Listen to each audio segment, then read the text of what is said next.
Құлжа тас жолының бойында Алматыдан 92 шақырым жерде Тескенсу ауылында Қаңлы Қараш би мемориалдық кесенесі орналасқан.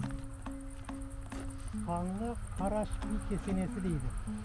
Мінекей мынау жолдың бойында, осы жерде Челектен Алматыға баратын жерде жолдың бойында орналасқан кесене екен. Бұл Қаңлы Қараш би кесенесі.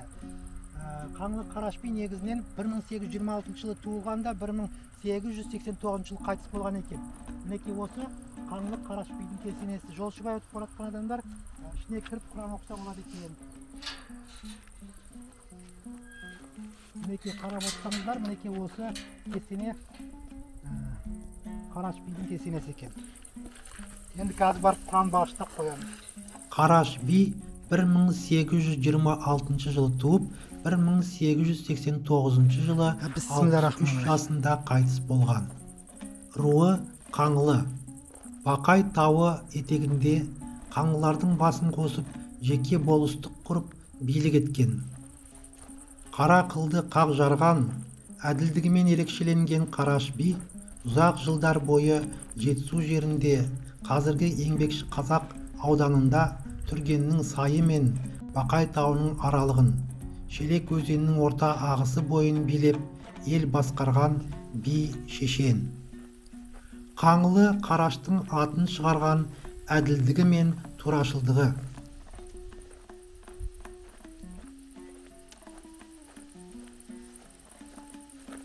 Мінекей мына Қаңлы Қараш би Теңізбайұлының кесенесі екен. Мына жерде мінекей дәрет алатын орын бар екен. Түргенде би болып тұрған кезінде сол жақтың бір шалы елді жамандап келгенде: осы елдің қарайған төбесі мен болсам, бұл ел менің төңірегімді былғамай қайда барады?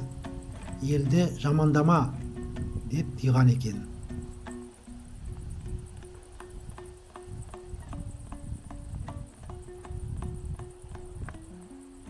Так, мінекей мынау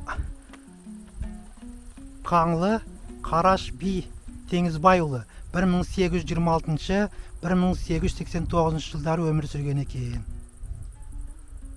Қараш би көрші отырған басқа ру тайпалардың өкілдерін де бауырына тартқаны, көшіп келгендердің қоныстарына жағдай жасағаны жұрт арасында әлі күнге аңыз етіп айтылады. Ол Жетісудың генерал-губернаторы Колпаковскиймен жақсы қарым-қатынаста болған.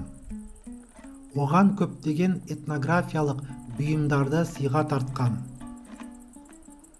Қараш би өзінің Қатабердин деген бағбан туысы арқылы Алматыда, яғни сол кездегі Верныйдағы Мүттайым бағына, қазына бағын, орысша айтқанда казенный сад орнатып жатқан ағайынды бауымдарға Түргендегі тау алмасының, өріктің көшеттерін беріп жіберген деген деректер бар. 1853 жылы көктемде Алматы тұрағы Ресей патшалығының қолына көшкеннен соң бұл өңірде отаршылдық саясат белең ала бастайды. Ассаламағалейкум, құрметті көрермендер. Мінекей біз қазір Қаңлы Қараш би Теңізбайұлының кесенесінің қасында тұрмыз.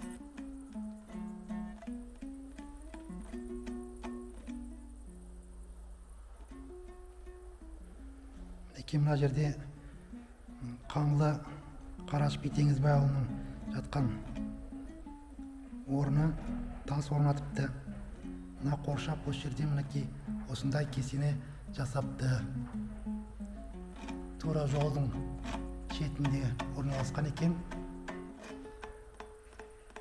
Жетісу өлкесін, оның ішінде Алатаудың теріскейін ежелден мекендеген Қаңлы тайпасының Еңке, Танта, Ерезен, Қаспан аталарынан тарайтын ұрпақтар үлкен қысымға тап болады.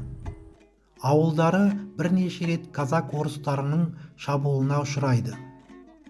Патшалық биліктің тәртібімен бекітілген жері болмағандықтан жайылым жағынан қиындықтарға кезігеді. өзі отырған ата-бабасының жеріне өзі ие бола алмай бара жатқаны Қараштың да жанына батыпты. Алатау бөктерін мекендеген басқа ру тайпалар Оязға, яғни уездной правительге барып, өздеріне жер бекіттіріп алып жатқан соң, тәуекел деп Қараш би де барған көрінеді. Мына Алматы бұрын Қаңлының орталығы болған деп дәлелдеп жер сұрапты. Ондағы айтқаны мұсылманшылық кеңінен тарай бастаған баптардың заманында мұнда Әлім ата деген әулие бабамыз өмір сүрген. Әлім ата кейіннен Алым ата аталып, оның ұрпақтары тұрған жер кейін Алматы болып кеткен дейді. Дәлелі қисынды болған соң, Ояз, яғни уездной правитель, қаңлыларға бұрынғы тұрған жерлерінің бір бөлігін, Түрген сайы мен Бақай жотасының арасын Шелек өзенінің ортаңғы ағысын бекітіп беріпті. Жарық жан-жағынан түсіп тұрады екен. Айналдыра мынандай арк тәріздес терезелер салыпты. Ішінде отырып Құран оқып, Құран бағыштағы орындар жасап қойыпты екен. Енді осы жерде бабамыз осы Қаңлы Қараш би Теңізбайұлының мінекей Қараш қазақтың ынтымағын ерекше бағалаған.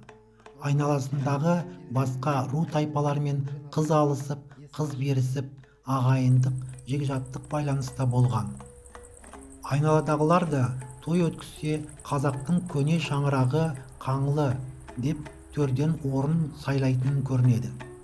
Қараш би өр жақта Албанмен, батысында Шапраштымен көрші отырғанын мақтан етеді екен. Ел ішінде Қараш айтыпты деген оның мынандай сөзі бар. Албаным сыйлар ағам деп, Шапраштым сыйлар жағам деп, қос қанатым тұрғанда жұрт үшінде бағам көп деген сөздерден ақ Қараш би рудың емес, ұлттың тұтастығын ойлаған данагөй би болғанын аңғарамыз. Қараш би жолбарыс тондылар ұрпағынан шыққан. Ле бойынан жолбарыс аулайтын танта қаңлылардың тұқымы. Қараш бидің Жантай деген баласы кеңес төңкерісіне дейін осы өңірде болыс болған. Құлжа күре жолы бойында орналасқан Қаңлы Қараш би кесенесін кеңестік кезінде қызыл әскерлер орналасуына байланысты оны қиратып тастайды. Тек жақын жылдары ғана кесене қайта тұрғызылып, әсем де еңселі келбетімен ғана емес, рухани мәнімен де халық арасында танымал болды.